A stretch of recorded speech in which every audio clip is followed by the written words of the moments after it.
Bien-aimés amis, frères et sœurs en Christ, c'est avec une ferveur renouvelée et une autorité prophétique, ancrée dans la parole immuable de notre Dieu, que je m'adresse à vous aujourd'hui.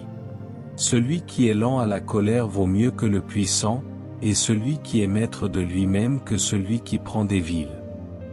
Proverbes chapitre 16, verset 32. Avez-vous déjà eu l'impression que vos émotions vous empêchaient d'atteindre vos objectifs? Le docteur Myles Munroe, un conférencier motivateur renommé, offre des idées puissantes sur la maîtrise de vos émotions pour réussir. Apprenez à exploiter le pouvoir de vos émotions et à libérer votre plein potentiel. Mes chers amis, mes bien-aimés, regardez autour de vous. Dans notre monde moderne, nous sommes souvent obsédés par le quotient intellectuel, QI, par les diplômes, par les compétences techniques, par l'accumulation de richesses matérielles. Nous courons après les titres, les positions et les reconnaissances externes, pensant que c'est la clé de la réussite et de l'épanouissement. Mais je vous le dis avec une conviction inébranlable, il y a une dimension de l'intelligence qui est bien plus fondamentale, plus déterminante, plus essentielle pour une véritable réussite et un épanouissement durable, que ce soit dans votre vie personnelle, professionnelle ou spirituelle. C'est ce que nous appelons l'intelligence émotionnelle. L'intelligence émotionnelle, dans mon enseignement, n'est pas une simple mode psychologique. Non.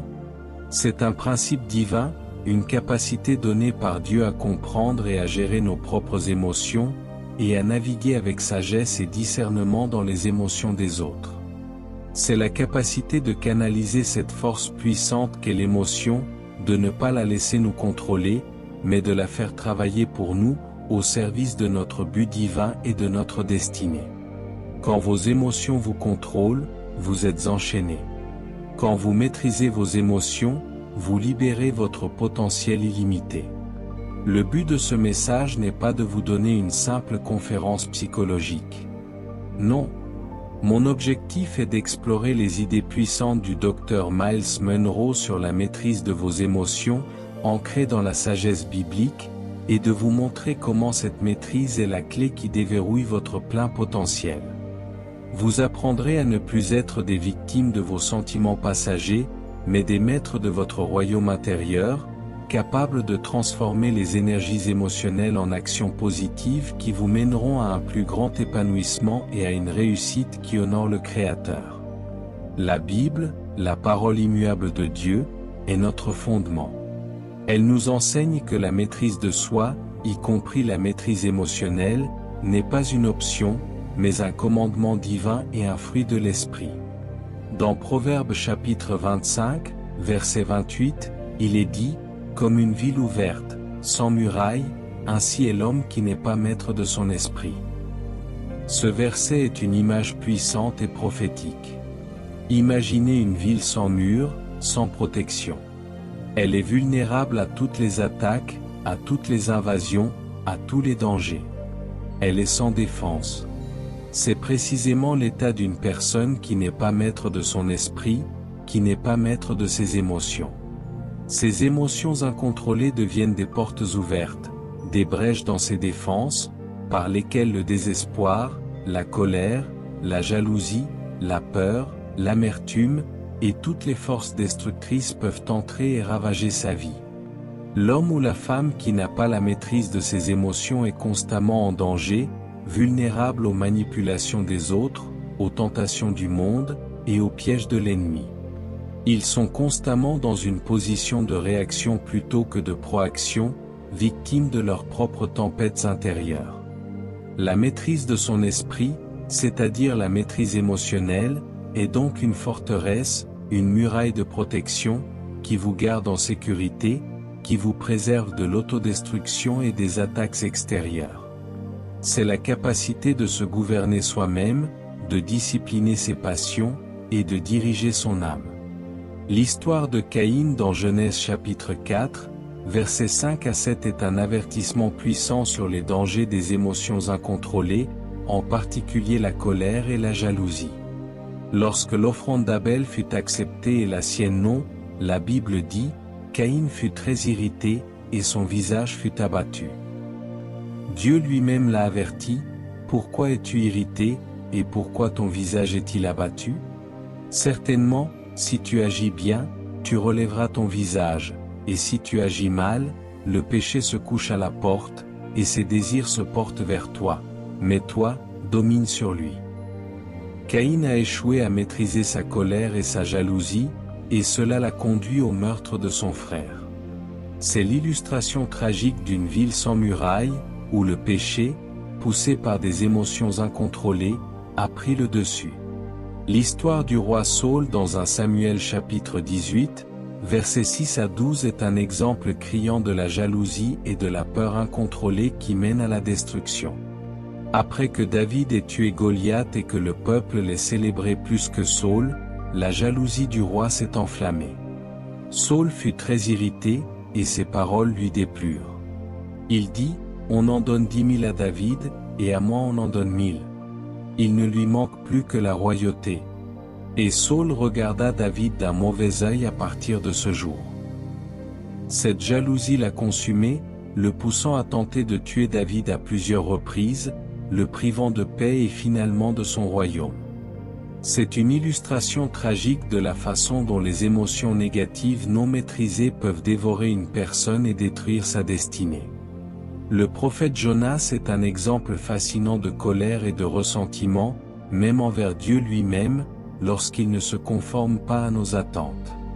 Après que Ninive se soit repentie et que Dieu ait épargné la ville, Jonas fut très irrité, et sa colère fut extrême. Jonas chapitre 4, versets 1 à 11. Il s'est plaint à Dieu de ne pas avoir détruit la ville. Cette histoire montre que même les serviteurs de Dieu peuvent être victimes d'émotions incontrôlées si elles ne sont pas soumises à la volonté divine. Jonas a permis à sa colère de le priver de la joie de l'obéissance et de la miséricorde de Dieu. Dans Luc chapitre 9, versets 51 à 56, lorsque Jésus et ses disciples furent rejetés par un village samaritain, Jacques et Jean, surnommés les fils du tonnerre, dirent, « Seigneur, veux-tu que nous commandions que le feu descende du ciel et les consume ?» Leur colère et leur désir de vengeance étaient incontrôlés. Jésus les a réprimandés, disant, « Le Fils de l'homme n'est pas venu pour perdre les âmes des hommes, mais pour les sauver. » Cela nous enseigne que même nos motivations, si elles ne sont pas gouvernées par la sagesse divine, peuvent nous pousser à des actions contraires à la nature du Christ. L'histoire de Moïse frappant le rocher au lieu de lui parler, dans Nombres chapitre 20, versets 7 à 12, est un exemple poignant de la façon dont la colère incontrôlée, même d'un grand homme de Dieu, peut avoir de graves conséquences. Dieu avait dit à Moïse de parler au rocher pour que l'eau en sorte. Mais Moïse, frustré et irrité par la rébellion du peuple, a frappé le rocher 2 fois. Dieu a dit, « Parce que vous n'avez pas cru en moi pour me sanctifier aux yeux des enfants d'Israël, vous ne ferez point entrer cette assemblée dans le pays que je lui donne. » Sa colère a entraîné une conséquence monumentale, lui interdisant d'entrer dans la terre promise. Restez avec moi, car une fois que nous saisissons la nature de cette intelligence émotionnelle, nous allons définir plus profondément ce qu'est la maîtrise émotionnelle et pourquoi elle est si cruciale pour votre succès. Et s'il vous plaît, n'oubliez pas, abonnez-vous à cette chaîne, activez la cloche de notification pour ne rien manquer, et partagez ce message avec tous ceux qui veulent commencer à maîtriser leurs émotions. Mes chers amis, mes bien-aimés, nous vivons dans une culture qui glorifie souvent l'expression brute des émotions. On nous dit, laissez libre cours à vos sentiments, ne réprimez rien, exprimez-vous quoi qu'il arrive. Certes, il est essentiel de ne pas réprimer nos émotions au point de nous nuire. Mais il y a une différence fondamentale entre l'expression saine des émotions et leur abandon aveugle. Je vous le dis avec une conviction inébranlable, la maîtrise émotionnelle n'est pas la suppression des émotions, mais leur gouvernement souverain. C'est la capacité de les ressentir pleinement, de les comprendre profondément, et de les diriger avec sagesse divine, plutôt que de les laisser vous diriger. Dans mes propres mots, la maîtrise émotionnelle est la capacité d'exercer un contrôle délibéré et spirituellement inspiré sur nos réactions émotionnelles, en les alignant avec les principes divins plutôt qu'avec les caprices de notre chair ou les pressions du monde. C'est l'art de transformer l'énergie brute de nos sentiments en une force constructive pour notre bien et la gloire de Dieu. Sans cette maîtrise, nos vies sont comme des bateaux sans gouvernail, ballottés par toutes les tempêtes, incapables d'atteindre le port de la destinée. La maîtrise émotionnelle est la fondation de toute croissance personnelle authentique. Lorsque vous maîtrisez vos émotions, vous devenez plus résilient face aux défis, plus patient avec vous-même et les autres, plus capable de prendre des décisions éclairées plutôt que réactives. Elle vous permet d'apprendre de vos erreurs sans être paralysé par la honte, et de pardonner aux autres sans être consumé par l'amertume. Dans le monde professionnel, la maîtrise émotionnelle est aussi cruciale que les compétences techniques. Elle vous permet de gérer le stress, de résoudre les conflits efficacement, de communiquer clairement sous pression, de collaborer avec des personnalités diverses, et de maintenir une attitude positive face aux revers. C'est une qualité qui distingue les leaders exceptionnels des simples gestionnaires. Des émotions comme la peur excessive, l'anxiété chronique ou le doute paralysent l'action. Elles nous maintiennent dans une zone de confort stagnante, nous empêchant de prendre les risques nécessaires pour la croissance. Proverbe chapitre 29, verset 25 dit, « La crainte des hommes tend un piège, mais celui qui se confie en l'Éternel est en sûreté. » La peur non maîtrisée est un piège.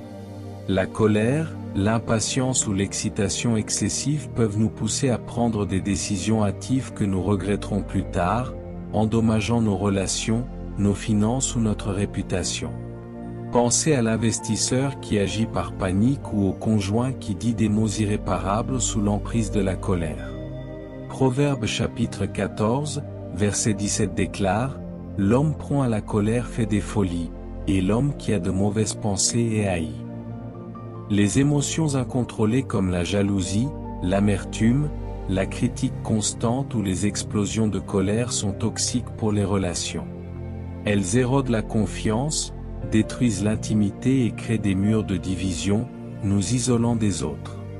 Proverbe chapitre 22, versets 24 à 25 avertit, « Ne fréquente pas l'homme colère, ne va pas avec l'homme violent, de peur que tu n'apprennes ses voies, et que tu ne prennes un piège pour ton âme. » Des émotions négatives chroniques comme le stress, l'anxiété ou le ressentiment peuvent avoir des conséquences dévastatrices sur notre santé physique et mentale, conduisant à l'épuisement, à des maladies chroniques et à une détérioration du bien-être général. Proverbe chapitre 17, verset 22, « Un cœur joyeux est un bon remède, mais un esprit abattu dessèche les os. » La réalisation de tout objectif significatif exige de la persévérance face aux échecs et aux déceptions. La maîtrise émotionnelle vous permet de traverser ces moments difficiles sans abandonner, en transformant les revers en leçons et les obstacles en opportunités. Les émotions intenses, comme la peur ou l'euphorie, peuvent brouiller notre jugement et nous empêcher de voir clairement les étapes nécessaires à l'atteinte de nos objectifs. La maîtrise émotionnelle nous permet de maintenir une vision claire et de prendre des décisions objectives. Atteindre des objectifs exige de la discipline. La maîtrise émotionnelle est la capacité de diriger son énergie et son attention vers ce qui est important, même lorsque nos sentiments nous poussent à la gratification instantanée ou à la procrastination.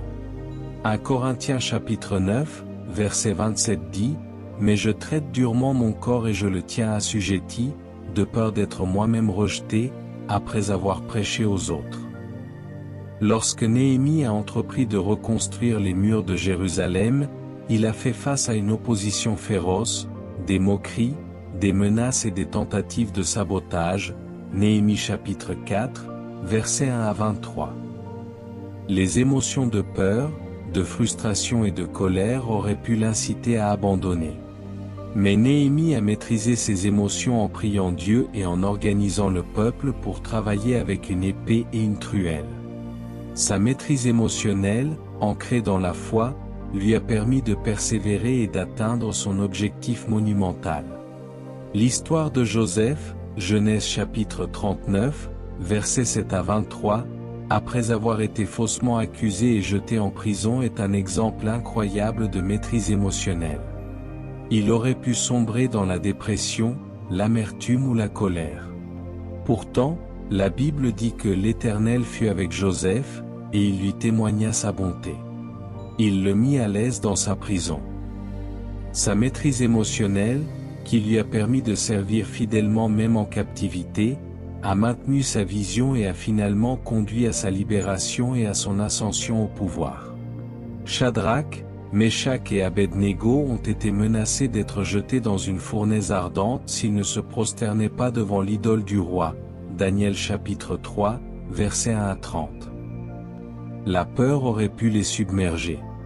Mais leur maîtrise émotionnelle, ancrée dans leur foi inébranlable, leur a permis de déclarer calmement, « Voici, notre Dieu que nous servons peut nous délivrer de la fournaise ardente, et il nous délivrera de ta main, ô roi.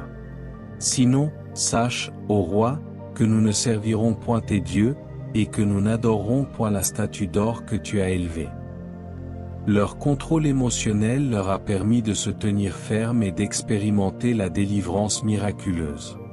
Tout au long de son ministère, Jésus a fait face à une opposition constante, à des critiques, à la trahison et à la tentative de le piéger. Pourtant, il a toujours fait preuve d'une maîtrise émotionnelle parfaite. Il n'a pas réagi avec colère impulsive ou désespoir, mais avec calme, sagesse et discernement divin. Sa maîtrise émotionnelle était essentielle pour accomplir sa mission et atteindre l'objectif de la croix. Restez connectés, car armés de cette compréhension profonde de la maîtrise émotionnelle, nous allons maintenant explorer les stratégies concrètes que le Dr Munro, inspiré par les Écritures, nous offre pour développer cette compétence vitale. Et s'il vous plaît, n'oubliez pas, abonnez-vous à cette chaîne, activez la cloche de notification pour ne rien manquer, et partagez ce message avec tous ceux qui veulent comprendre la maîtrise émotionnelle. Mes chers amis, mes bien-aimés, il ne suffit pas de comprendre l'importance de la maîtrise émotionnelle, il faut des stratégies concrètes, des outils pratiques, des approches bibliques pour y parvenir. Le Dr Myles Munro a toujours insisté sur le fait que la connaissance sans l'application est futile. Nous ne sommes pas appelés à être de simples auditeurs de la parole, mais des pratiquants. La maîtrise émotionnelle n'est pas un talent inné réservé à quelques-uns, c'est une compétence qui peut être développée par la pratique délibérée, enracinée dans les principes divins. Dans mes enseignements, j'ai toujours mis en lumière le lien intrinsèque entre la conscience de soi et la pleine conscience, ou la conscience de l'esprit, comme fondement de la maîtrise émotionnelle. Avant de pouvoir contrôler quoi que ce soit, vous devez en être conscient. Vous ne pouvez pas gérer ce que vous ne comprenez pas. La pleine conscience, du point de vue biblique, c'est être attentif à la présence de Dieu et à la voix de l'Esprit Saint en nous, qui est le véritable guide de notre âme. C'est la première étape cruciale. Il s'agit de la capacité d'identifier et de comprendre vos propres émotions, vos forces, vos faiblesses, vos valeurs, et comment tout cela influence vos pensées et vos actions. Cela implique une introspection honnête et une observation objective de vos réactions. Posez-vous des questions, qu'est-ce que je ressens en ce moment précis? Pourquoi est-ce que je ressens cela? Quelle est la cause profonde de cette émotion? La Bible nous appelle à l'examen de soi constant. Psaume chapitre 139, versets 23 à 24 dit, « Sonde-moi, ô Dieu, et connais mon cœur. Éprouve-moi, et connais mes pensées. Regarde si je suis sur une mauvaise voie, et conduis-moi sur la voie de l'éternité. » C'est une prière pour la conscience de soi divine, où nous invitons Dieu lui-même à nous révéler nos motivations, nos réactions émotionnelles, et les domaines où nous devons grandir. Le Saint-Esprit est le meilleur révélateur de notre propre cœur, nous montrant non seulement nos émotions de surface, mais aussi les racines profondes de ces émotions. Une fois que vous êtes conscient de vos émotions, la pleine conscience vous permet de les observer sans jugement, de reconnaître leur présence sans les laisser vous submerger. Du point de vue biblique, c'est la capacité de demeurer dans l'esprit, de laisser le Saint-Esprit influencer vos pensées et vos réactions, plutôt que de réagir charnellement ou impulsivement. C'est le fait d'être présent à l'instant, mais ancré dans la présence de Dieu. Galates chapitre 5, verset 16 nous exhorte, « Marchez selon l'Esprit, et vous n'accomplirez point les désirs de la chair. » Marcher selon l'Esprit implique une pleine conscience de sa présence et de sa direction. Quand nous sommes conscients de la présence de l'Esprit en nous, nous sommes moins susceptibles de nous laisser emporter par les émotions de la chair, colère, jalousie, peur, etc. Le Saint-Esprit nous donne la capacité de nous arrêter, de respirer, et de répondre plutôt que de réagir. Le docteur Monroe a toujours enseigné que les symptômes sont importants, mais que la véritable libération vient de la résolution de la cause profonde. Une émotion intense, comme la colère ou la peur, est souvent le signe d'une blessure non guérie, d'une croyance erronée, d'une attente non satisfaite, ou d'une racine d'amertume. Creusez au-delà de la surface. Proverbe chapitre 4, verset 23 nous dit, « Garde ton cœur plus que toute autre chose, car de lui viennent les sources de la vie. » Le cœur dans la Bible représente le centre de notre être, nos motivations profondes, nos croyances. Pour maîtriser nos émotions, nous devons examiner ce qui est dans notre cœur. Jésus a dit dans Matthieu chapitre 15, verset 18, « Mais ce qui sort de la bouche vient du cœur, et c'est ce qui souille l'homme. » Les émotions non maîtrisées sont souvent le résultat de ce qui est non résolu dans le cœur. La repentance et le pardon sont des outils bibliques puissants pour s'attaquer aux causes profondes. Une fois que vous comprenez les causes, vous devez développer des stratégies bibliques et saines pour gérer ces émotions. Au lieu de laisser l'anxiété vous consumer, remettez vos fardeaux au Seigneur. 1 Pierre chapitre 5, verset 7, « Déchargez-vous sur lui de tous vos soucis, car lui-même prend soin de vous. » La prière est un mécanisme d'adaptation divin qui transfère le fardeau de vos épaules à celle de Dieu. La vérité de la parole de Dieu est un puissant antidote aux mensonges émotionnels. Lorsque la peur ou le doute s'installe, confessez des versets de foi et de promesses. Hébreux chapitre 4, verset 12, « Car la parole de Dieu est vivante et efficace, plus tranchante qu'une épée quelconque à deux tranchants, pénétrante jusqu'à la division de l'âme et de l'esprit, des jointures et des moelles, elle juge les sentiments et les pensées du cœur. » La parole nous donne la clarté. L'amertume et le ressentiment sont des poisons émotionnels qui nous retiennent captifs. Le pardon est un acte de libération de soi et des autres. Éphésiens chapitre 4, verset 32, « Soyez bons les uns envers les autres, compatissants, vous pardonnant réciproquement, comme Dieu vous a pardonné en Christ. » Le pardon est un mécanisme d'adaptation divin qui brise les chaînes émotionnelles. Parfois, la maîtrise émotionnelle implique de faire le contraire de ce que l'on ressent, parce que la parole de Dieu nous le commande. Si vous ressentez de l'hostilité, choisissez l'amour. Si vous ressentez de la paresse, choisissez la diligence. Jacques chapitre 4, verset 7, « Soumettez-vous donc à Dieu, résistez au diable, et il fuira loin de vous. » La résistance active aux émotions négatives, par la soumission à Dieu, est une stratégie puissante. La gratitude et la louange sont des forces puissantes pour transformer les émotions négatives. Lorsque nous choisissons de louer Dieu même dans les moments difficiles, nous déplaçons notre concentration de nos problèmes à la grandeur de Dieu, changeant notre atmosphère émotionnelle. Psaume chapitre 34, verset 2, « Je bénirai l'Éternel en tout temps, sa louange sera toujours dans ma bouche. » Joseph avait toutes les raisons de ressentir de l'amertume, de la haine et un désir de vengeance envers ses frères qui l'avaient vendu comme esclave et l'avaient abandonné. Genèse chapitre 50, versets 15 à 21. Pourtant, après des années de souffrance, il a choisi le pardon. Il a compris la cause profonde, leur jalousie, et a vu un dessein divin plus grand. Sa maîtrise émotionnelle lui a permis de dire, « Vous aviez médité de me faire du mal. Dieu l'a changé en bien, pour accomplir ce qui arrive aujourd'hui, pour sauver la vie à un peuple nombreux. » C'est une application magistrale de la compréhension des causes profondes et du mécanisme du pardon. Le roi Saül était consumé par la jalousie et a cherché à tuer David à plusieurs reprises. David a eu des occasions de se venger de Saül, mais il a choisi de ne pas le faire, montrant une maîtrise émotionnelle extraordinaire et un respect pour loin de l'Éternel, 1 Samuel chapitre 24, versets 1 à 7. Il a fait preuve de conscience de soi en ne permettant pas à la vengeance de prendre le dessus, et de pleine conscience de la volonté de Dieu, même face à l'injustice.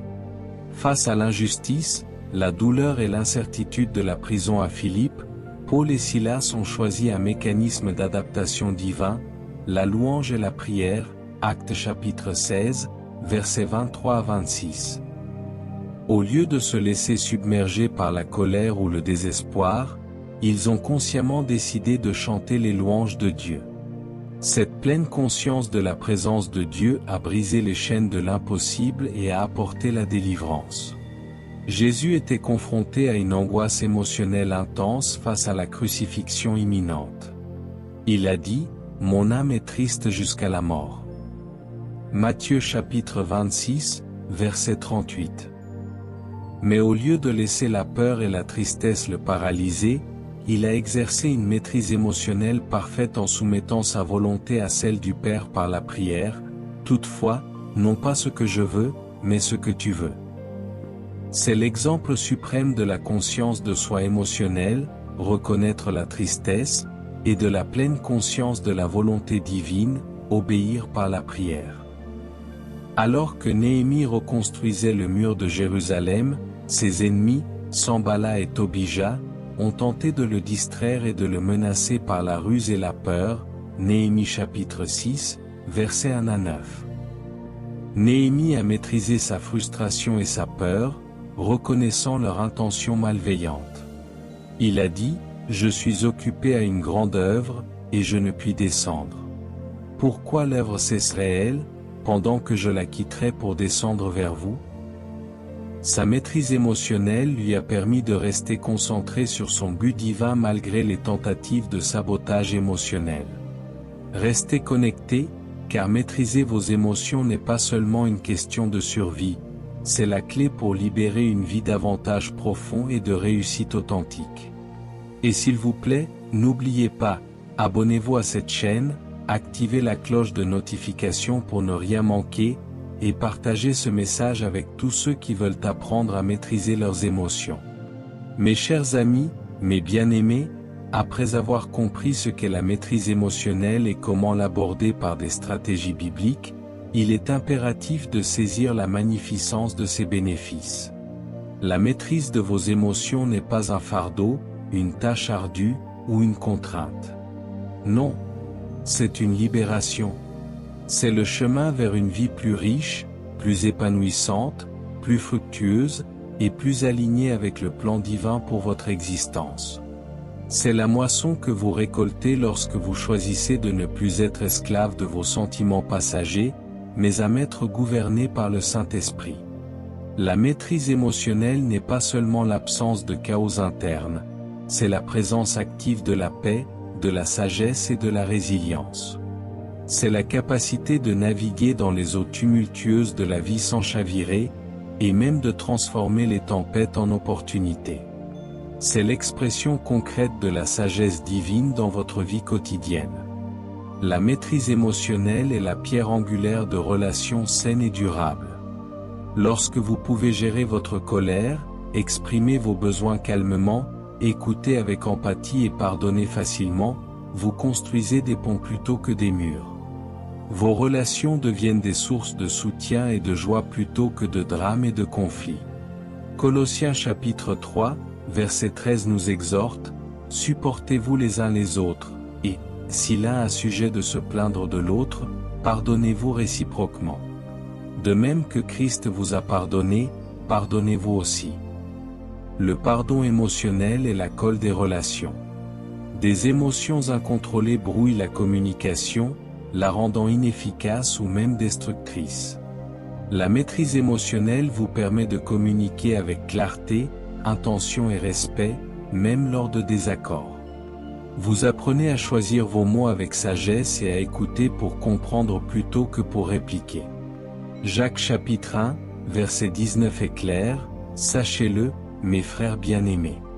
Ainsi, que tout homme soit prompt à écouter, lent à parler, lent à la colère. » Cette sagesse est le fondement d'une communication constructive. Un cœur en paix et un esprit calme sont des sources de vie.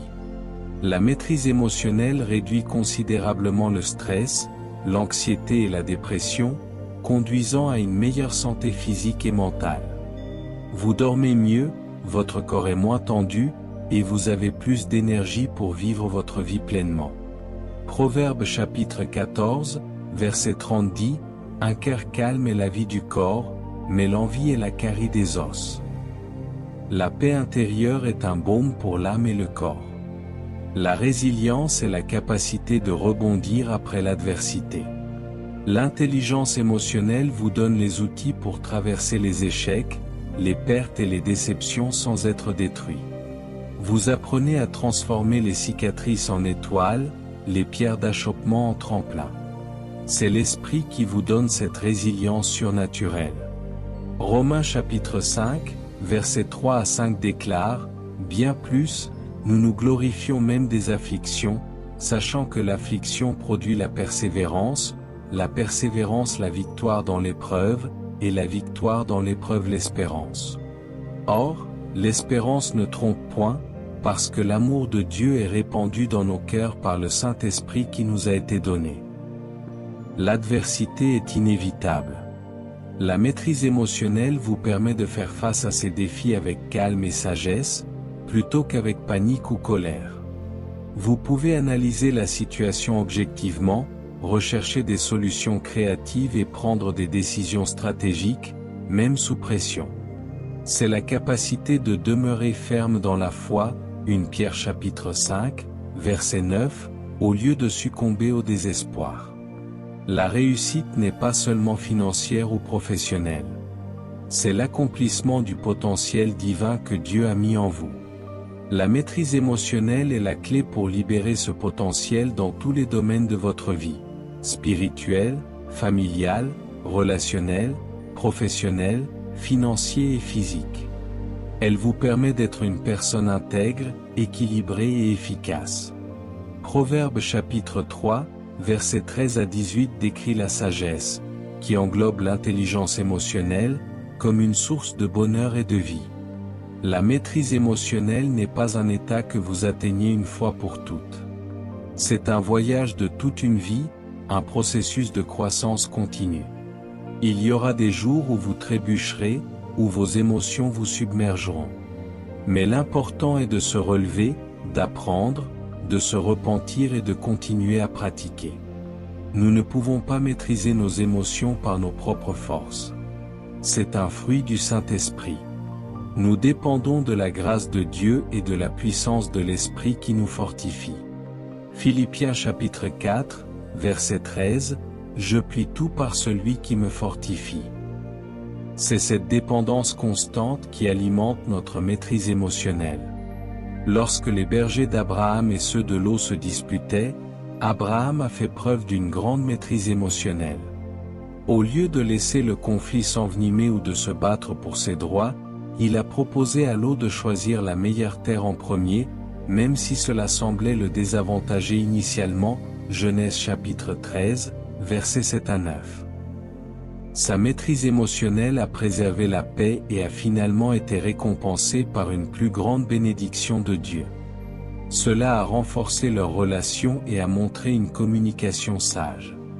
Dans 1 Samuel chapitre 25, versets 2 à 35, David, en colère après l'insulte de Nabal, était sur le point d'exercer sa vengeance.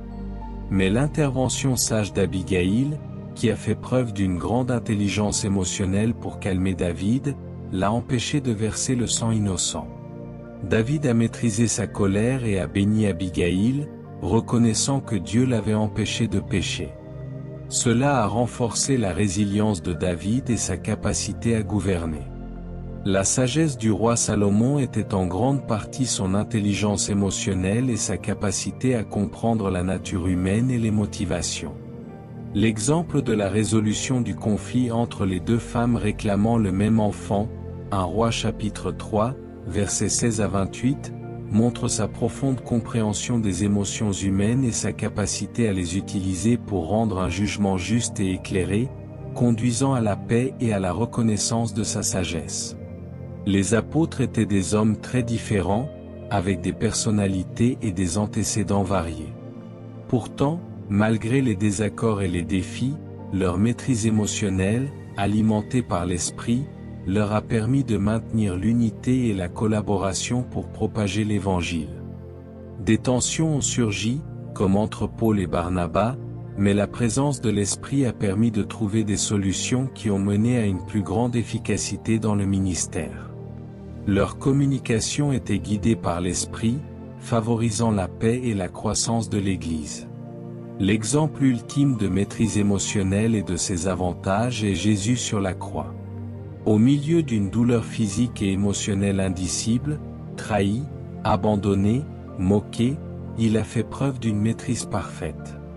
Il n'a pas répondu par la colère ou le ressentiment.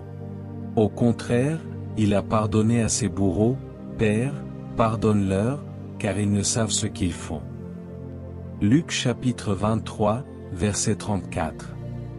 Sa maîtrise émotionnelle a conduit à la réconciliation de l'humanité avec Dieu et à l'accomplissement de son but divin, démontrant que les avantages ultimes de la maîtrise émotionnelle sont éternels. Restez connectés, car armés de ces vérités, nous allons maintenant vous lancer un appel à l'action puissant pour que vous puissiez appliquer ces principes dans votre propre vie et libérer votre plein potentiel. Et s'il vous plaît, n'oubliez pas, abonnez-vous à cette chaîne, activez la cloche de notification pour ne rien manquer, et partagez ce message avec tous ceux qui veulent récolter les avantages de la maîtrise émotionnelle. Mes chers amis, mes bien-aimés en Christ, nous sommes arrivés au point culminant de notre message. Nous avons déballé les vérités profondes sur la maîtrise émotionnelle, de sa définition à ses stratégies bibliques, en passant par ses innombrables avantages pour une vie de réussite et d'épanouissement. Mais la connaissance seule ne suffit pas. La véritable transformation ne commence qu'avec l'application délibérée des principes que nous avons reçus. Vous êtes appelés à être des acteurs de la parole, et non de simples auditeurs passifs. Permettez-moi de vous partager une histoire biblique qui m'a toujours inspiré et qui capture l'essence de cet appel à l'action dans la maîtrise émotionnelle. Pensez à l'histoire de Jésus et de la tempête apaisée dans Marc chapitre 4, versets 35 à 41. Jésus dormait paisiblement dans la barque pendant qu'une violente tempête faisait rage et que les disciples paniquaient. Leur peur était palpable, leurs émotions étaient incontrôlées, et ils craignaient de périr. Mais Jésus, réveillé, a calmement réprimandé les vents et la mer en disant « Silence! Tais-toi » Et aussitôt, il y eut un grand calme. Puis il leur demanda « Pourquoi avez-vous si peur? Comment n'avez-vous point de foi ?» Cette histoire est une image puissante de la maîtrise émotionnelle. Jésus a démontré que, même face à une situation de vie ou de mort, la peur n'avait pas le contrôle sur lui. Il a maîtrisé l'émotion de la situation par l'autorité de sa parole et de sa foi. Il nous appelle à faire de même. Dans ma propre vie, j'ai affronté des tempêtes financières, des vagues de critiques, des vents contraires de doute et de trahison.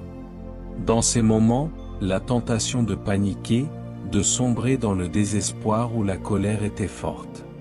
Mais j'ai appris à imiter le Maître, à dire à ma propre âme, à mes propres émotions, par la foi en sa parole, « Silence!